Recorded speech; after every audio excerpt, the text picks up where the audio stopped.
What's going on? Move the Mouse here, back in City Skylines with another info views tutorial. This is a continuation from part 1 that I posted last week. I'll leave a link to that in the description down below. When you're looking at how to troubleshoot or how to fix certain issues of your city, it's important to understand the information that you do have at your disposal. And a lot of that comes from just the info views panel. So that's what we're talking through today. When I sat down to record this one, I ended up recording and talking for about 2 hours straight, talking through all the different things in the info views. So there was way too much to break down into just a single video. And it looks like I'll be able to get it into a third video. There's a lot. So let's pick up right where we left off, keep working our way through the info views. And if you got questions, let me know in the comments down below, or better yet, check out the link to the Discord, and there's a whole community of people over there, fans of cities, fans of the channel, that can help you out, regardless of what platform you might be on. So with that out of the way, let's jump right in. Now, up next is land value, and in my case, I've dropped in the Eden project, which increases land value everywhere. You'll notice a couple little spots in the map, like right on the very edge where you start to lose effect. It can affect the land value off map. So that's where it turns to green and blue and almost immediately into white. But you'll also see areas that maybe either the building pollutes or creates a lot of noise. In this case, the prison, which is directly across the street from our ultimate recycling plant, dips the land value down a little bit. The effect of Eden Project is so massive that, you know, it was sitting on peak land value to begin with. So it does dip the land value down, but keep in mind that, you know, different structures can affect land value in negative ways. Now, I want to do things a little bit out of order because land value contributes definitely to the thing right below, which is levels. If we look at a residential area here, you can see that everything is just the darkest green, top level 5. We don't have any buildings that are not. Now, in that case, it's because of good coverage. All those things that we've talked about so far. Obviously, electric and water, I need those basic services, but I want coverage for fire, police, health, education, happiness, parks, and leisure. All those things contribute to ultimately a building's level. Now, as a building levels up, you'll actually see it kind of change shape. The buildings don't necessarily look like they're going to look later on. Every time a building upgrades, it might change appearance slightly. If you see a particular commercial building that you really like the look of, you can lock it into place. If you inspect in the building and make that building historical, a building can still level up, but its visual appearance will be preserved. So do keep that in mind because these buildings will change as they level up. So if you like, again, the appearance of something in your city, a particular restaurant or building structure, commercial business, whatever it might be, and you want to lock that in, historical can be a really good option for that. Now over here we can see a commercial building that isn't quite fully leveled up, and that's because it just moved in. So it will take some time, and eventually things will improve. In this case, let's drop a park in. It will make that building happy. I broke a couple other buildings in the process. You can actually see this is kind of what to look out for. As buildings initially get built onto the map, they'll show up like that. But as they upgrade, you'll see another similar animation, and it will change into a level 2 or a level 3 building. So again, it will change appearance, and it's the same across all the different zoning types. So here on the leisure tab, we can basically see where do people have good access and where do they not. And in this case, I'm slowly working my way around my lake, but we can see where unique buildings are, where parks and plazas are, if we have park areas defined, public libraries, and sports arenas. All of these things provide entertainment.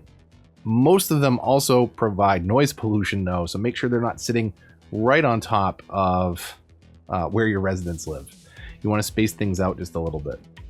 Most unique buildings, or especially some of the city service buildings like dumps and power plants, will have a couple areas of effect when you drop them down. In this case, this unique building, the sports arena, has 2 bubbles. The greater green circle is the happiness area. It'll make people happy in that area because they live next to this cool thing, the sports arena in this case. But the orange bubble is something to consider also because that is where noise pollution occurs. So I may be very happy to live near the sports arena, but if I live too close to it, it has the downside of causing noise pollution, which can make people sick, which have to have ambulances come out and pick them up. The other circle to watch out for is a purple circle. So in this case, this is a recycling plant, and it has two areas of effect. Noise pollution, which occurs very close to it, but pollution, which occurs within that purple bubble. Some buildings pollute a little, some buildings pollute a lot. This is the waste processing complex from the Sunset Harbor DLC, and it has two bubbles that are equidistant. Lots of noise pollution, lots of pollution. So watch where you put that one. You certainly wouldn't want to drop that, say, in the middle of your residential area like that. Import and export, or the outside connections tab, is next. But this can really help you understand where some of your truck traffic is coming from. Ideally, you want to try and produce goods in your city. And commercial businesses, industrial, they need stuff to operate. They need materials to work on, to produce into something or to sell something. So they either need to get those from in the city or they need to import them. And when they're done making them, they want to sell those goods. And if there's no place to sell them, like a commercial area in the city, well, then they'll export those goods. And we can see where imports and exports are happening. Now, if we've got a lot of imports that are happening, we may not be producing enough of those goods in the city. And that's absolutely the case here because we're not doing any zoned industry. So if you're selling something that is a product, you're actually getting it from off map right now, with a few exceptions of goods that we're producing at local factories. Now, different buildings will light up at different times depending on what they need. Right now, I've got a couple buildings that are looking for stuff off map. Most of the time, though, none of these buildings are needing to import anything because everything's done within this industrial area. It's all a big loop too. So we start here at the food processing, right? Or food generation. Technically extractor buildings, they're pulling something out of the ground. In this case, they're growing fruit and vegetables and crops. So that happens here. That gets sent on down the line to where the animals are. That produces animal products. And then we need both to produce flour and baked goods. So we've got different factories. Then of course, if we've got any excess, we can get onto the highway and bring it into the city or export it via train. So keep an eye out for import export. It's good to understand kind of what's happening and maybe where an area might need more things. If you have tons and tons of export, well, you don't have enough places to sell those goods in your city. If you have tons and tons of import like I do, maybe you're not producing enough stuff in your city. And I mean, I'm fully aware of that problem. It was a conscious decision that I made not to have zoned industry in my city, but I've got good highway access and relatively low traffic problems, as we'll see in a minute. Speaking of traffic, understanding your transport views is really a huge help to reducing a lot of your traffic problems. And before we talk about traffic, we definitely want to talk about transport because it's one of the things that you should be doing to troubleshoot a lot of problems and avoid a lot of the traffic issues that you might run into in cities. Now, I'm working on a bit of a transport hub here in this city. It's got a train station that brings in people from the outside world, or of course, lets them go. We've got a bus terminal that helps get everybody connected and moved around a little bit, say to get closer to a tram stop, which runs pretty much all the way around the lake of my city. The more people that fit on a particular mode of public transport, the further apart you can put the stations. So something like a train station, the trains hold, I think, 240 people. And rather than saying, I think, why don't we confirm, it is 240 people. So those I can put very far apart. And for the most part, that is the case in my city. You'll notice the big red buildings are train stations. The two over here are cargo specific. They don't move people. The other red stations bring people in from the outside world to these two stations. And then the other four stations, the four that you see on screen, have a line running through there. If I wanted trains from the outside world to only come to this outermost station on the loop, we could do that. We can say allow intercity trains and basically turn that option off. So if that option's turned off, trains from the outside world won't stop at this station.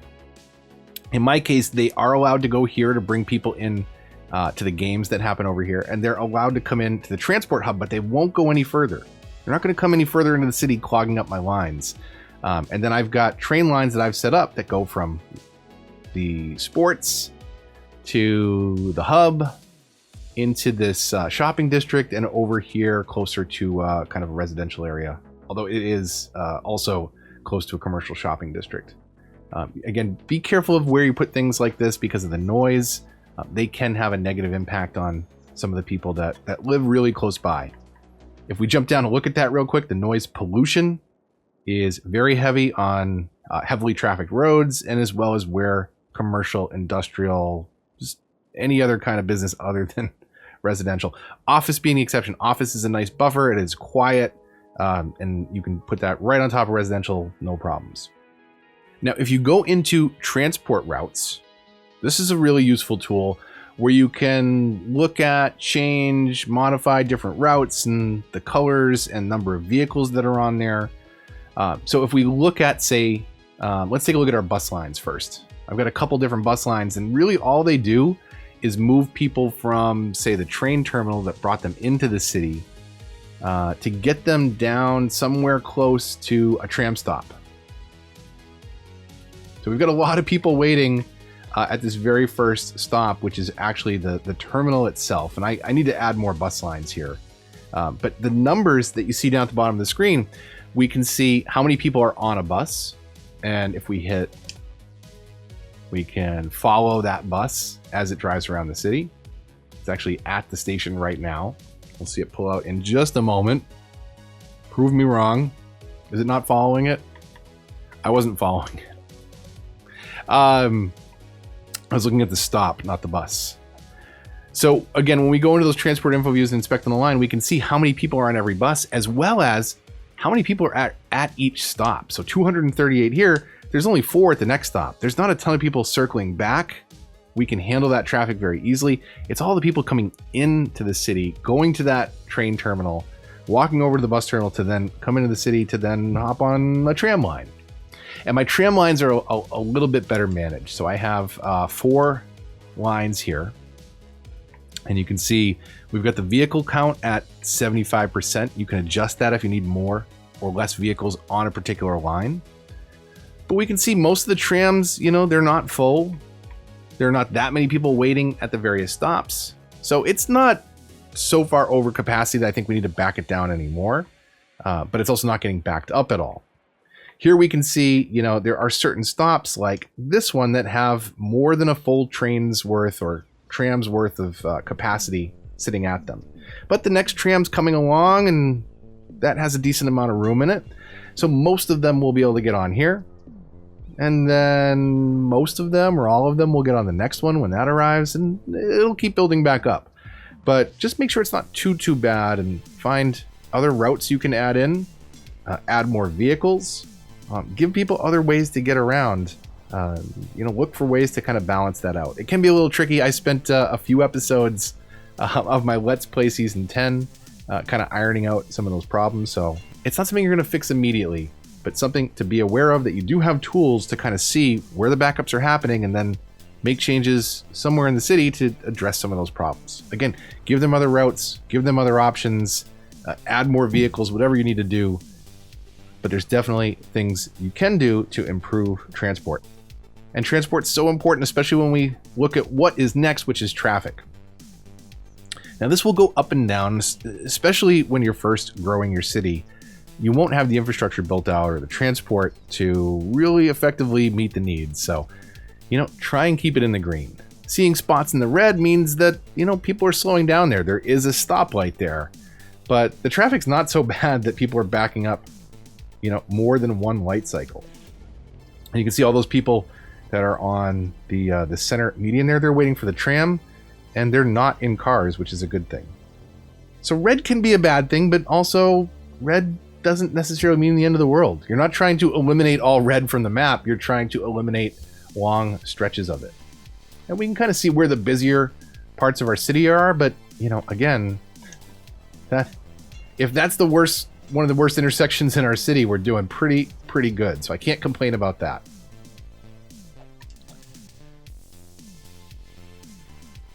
Traffic will also be heavier in things like your industrial areas, but if you come up with a creative one-way flow that kind of loops people through the zone in the order that they need to go, again, this is industries-based DLC, and I've got this basically where the traffic comes through the zone based on where it needs to go in the production chain. You grow food, you take that food on to feed animals, maybe you process it into flour, and then you send it off to the factory, and then you export it or throw it back into the city on the highway. And it's all part of that loop. So you'll notice a fair amount of traffic that actually comes back into the loop and is just moving stuff around between these buildings. But then eventually, as it gets further down the chain, the only place to move it to is not back into the zone, but out into the city or out to the train terminal. But if you come up with a good flow for traffic, even a heavy industry area can move traffic around pretty good. Now, I can't even pretend to be able to tell you all the things that you need to know about traffic in a single video, certainly not this video. So if you're interested in more tips and tricks for managing traffic, specifically without mods and just with what's in the game, I'll leave a link in the video description down below to a video I put together also on console that goes over just that, ways to manage traffic without mods. So if you just want to use vanilla in-game mechanics, or if you want to use mods, but fix the problems first before you install a mod to fix something that you could have fixed in-game. It's a good video. Again, I'll leave a link in the description down below, but let's get on with the rest of the troubleshooting. Up next is road maintenance. And road maintenance is an interesting concept that I don't probably use enough. And it has basically two mechanics. So there's coverage, just like we've seen before. There's green or gray roads where the road maintenance crews can or cannot get to. In terms of condition, road maintenance crews sort of boost the speed of the roads. They make them more efficient. So red isn't bad in the case of road maintenance. It just means it's normal. Boosted roads will be in green, and they enable faster traffic. So it can be a really important mechanic. It can also throw things off. So anytime you disrupt traffic flow, you might, people move along a road faster. They may pile up at the intersection at the end of it more. So it's interesting. It could work. It could make things worse, but it is something to consider. If you go into roads, and the tab towards the end here is the road condition tab, you can drop in the road maintenance depot. And this did come with a snowfall DLC. If you're doing snowfall, snow slows traffic. You need to put dumps in to basically handle all the snow overflow. Send the plows out and get it off the roads. Road maintenance depot can be really useful if you're doing a big snowfall build. I tend not to throw it in, but it's really straightforward. You basically just drop it on the road. And then if we go back and look at our condition, you can see coverage is really good. It covers very far from the building itself. Condition will improve as, where is it? Let's find them real quick. As these road maintenance vehicles, these orange pickup trucks, as they go out and cover roads, they improve the speed that's possible on those roads. It will eventually wear down over time, and then the trucks have to go do their thing again. Now in this case, they're overlapping each other, which isn't helping us much, but you can see vehicles will be able to move faster on any of those green roads. And again, they'll do laps, they'll drive around, they'll improve the condition of as many roads as they can within the coverage area, and traffic will just move a little bit faster on there. And again, that could help, could hurt. I don't know. Let's see where we're at the end of the video. If I remember, we're at 92% now, and the only thing we've really done is introduced a road maintenance. We're still boosted. We're boosted pretty good actually most of the way around. So we'll see if that makes a difference. 92% was our watermark, and 92, 91. If we're 93, 92, I'll be impressed, and it will have been worth it. But if it's the same, then it doesn't seem like it's worth the added cost in the budget. You'll notice also my budget goes up and down a lot. If you haven't noticed that already, industry plays a huge part of that, because as we hit different areas of the production chain, like when there's a lot of goods that are already grown and animal products that are ready to go and flour, it'll all hit the factory, and we'll sell a bunch of goods all at once. We'll be in the $70,000, $80,000 budget range, but then sometimes we'll be negative $2,000, $3,000, $4,000, and it's all over the place. It's not very consistent, and it is because of the ebb and flow of the industry traffic and trade. So again, when it comes to traffic, I've got a completely separate video for that, but we'll see what road maintenance does by the end of the episode.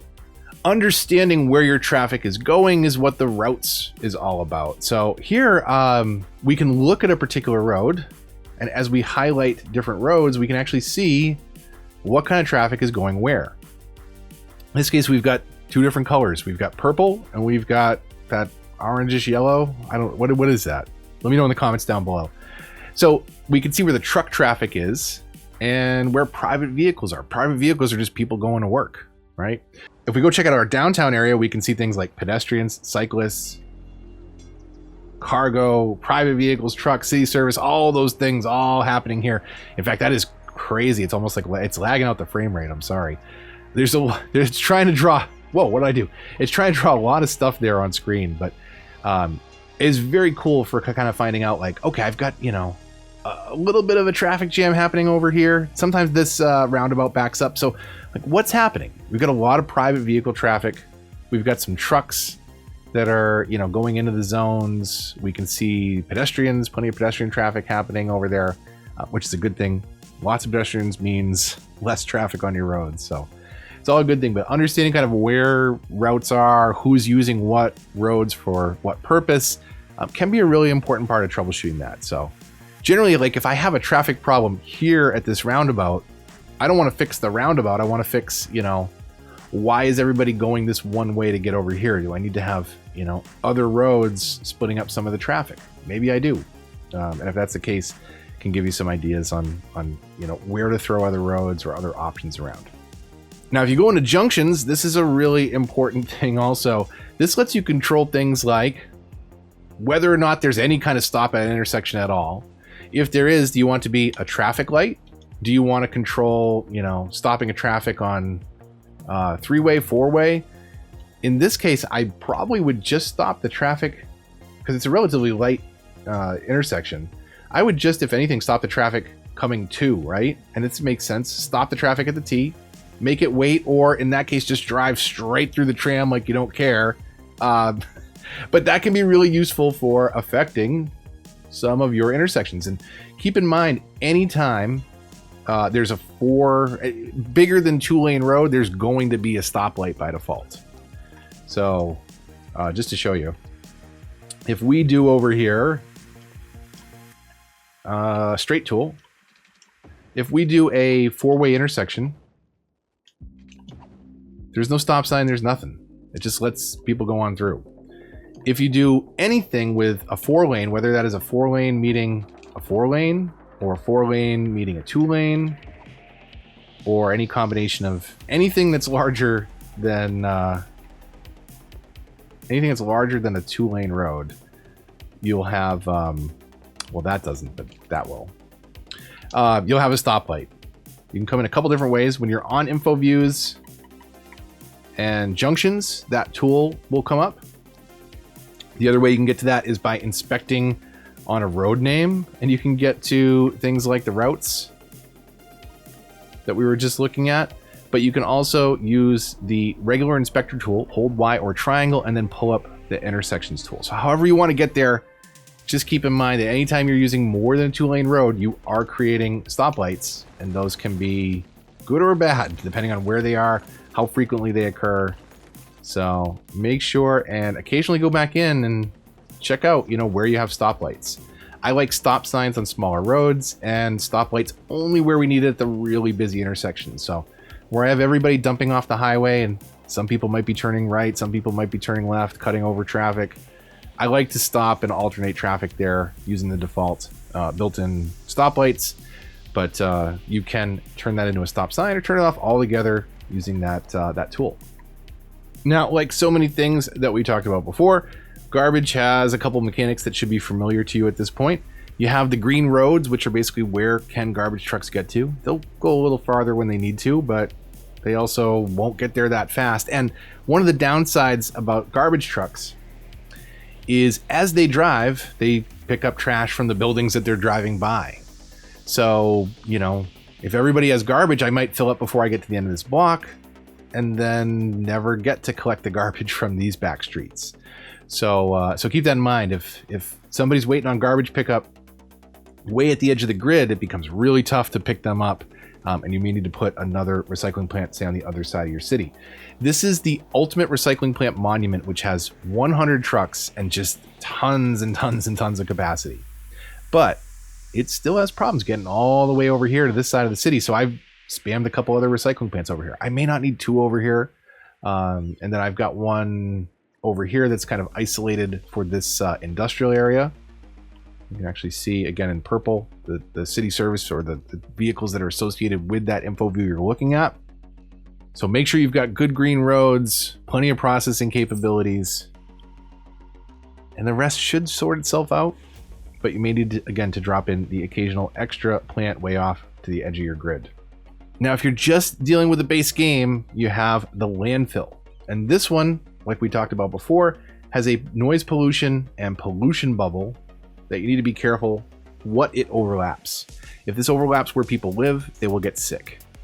If it overlaps, a nice office park, it'll bring down the land value. Pollution's not a good thing, so avoid it when you can or put it way off on its own. Once a dump is filled, you could empty it to another dump or to an incinerator building, which will actually produce a small amount of electricity on its own, which is kind of nice. You could, though, also do the trick that I mentioned before, which is once there's one bag of garbage in this dump, it is no longer movable or emptyable. So if I come in here and I want to bulldoze it, I still can because it's empty. So we wait for a truck to come back with some garbage. It probably will fill up pretty quick. Just like we saw before, though, what I can do is I can empty it to another facility, which might be that incinerator building next door, or I can cause a collapse on it using Natural Disasters DLC. If you have that as an option, it's a good kind of cheat, if you will. But hey, use the game mechanics that are provided. My preference is to go with one of the recycling plants whenever possible. It's a little bit more expensive, produces a lot less pollution, a little bit of noise pollution, and ultimately something that you don't have to deal with is emptying the building to move it. You can move a recycling plant anytime that you want. All the stuff that's in it goes with it.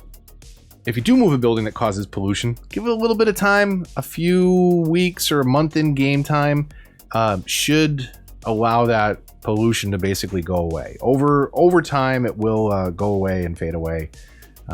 But just keep in mind that it does take a little bit. So don't move a dump and then immediately move, say, a new residential area in on top of it, because people will get sick right away. Now, if you've got pollution in your water, you can also drop in this little thing here. It's a floating garbage collector. That is assuming you have the Green Cities DLC, but that will help remove pollution, especially in a water flow. As water flows by, it removes some of the pollution. So if you wanted to do something like this, a canal that was handling your sewage and dumping it all into the river, you could drop a couple of these in the water flow and reduce any pollution that's spilling off, into your river. Doesn't 100% eliminate it, so you may need to have a lot of them, but in this combination with a sewage treatment plant and those, and Eden Project, we're just completely removing any pollution from the water. If we jump over to the next tab, in fact, we can see just that across our entire map, thanks to Project Eden or Eden Project, I forget which one it is. It's the monument that you unlock, and it reduces pollution across your entire city. In fact, let me give you the official description. Eden Project is a huge glass house, perfect for vast gardens, greatly increases the city profile and removes pollution from land, air, and water, making land in the city more valuable. And that's without a doubt one of the coolest effects. And I showed this to you already, but the land value is just off the chart, which means more taxes, more money for you to mess around and build other stuff with. But before you have that Eden Project, you do have to deal with pollution and be aware of where it's happening.